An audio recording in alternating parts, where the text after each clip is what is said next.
Si l'information visuelle vient, elle, de l'œil, l'interprétation, quant à elle, est due au cerveau qui se base sur la mémoire et l'expérience pour donner un sens à ce qu'il voit.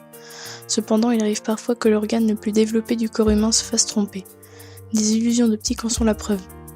Afin de mieux comprendre les illusions qui vont suivre, je vous propose un rappel sur le système visuel tout entier afin de tenter de comprendre de quelle manière les illusions d'optique trompent-elles celui-ci, depuis l'œil jusqu'au cerveau, et aboutissent-elles à une perception déformée de la réalité.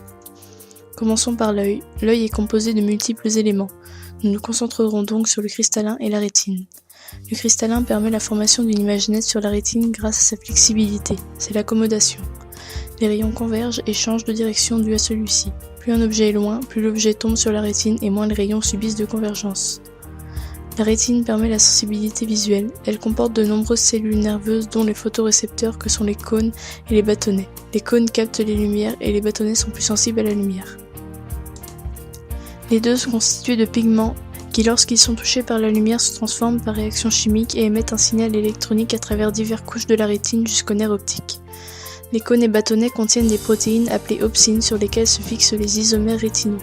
Lorsque la lumière qui transporte de l'énergie arrive sur l'isomère Z rétinal, celui-ci absorbe un photon et subit une isomérisation qui le transforme en E rétinal, changeant ainsi la géométrie de la molécule. Celle-ci se décolle alors de l'opsine. Au cours de ce changement, un message nerveux est produit. Après que la lumière ait été transformée en message nerveux, les terminaisons synaptiques les transmettent jusqu'au chiasme optique où les informations des deux yeux se croisent partiellement.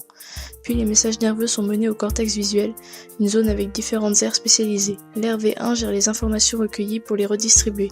L'aire V2 traite ces informations plus finement. L'aire V3 gère les formes, les mouvements et les distances. L'aire V4 gère les couleurs et les formes immobiles.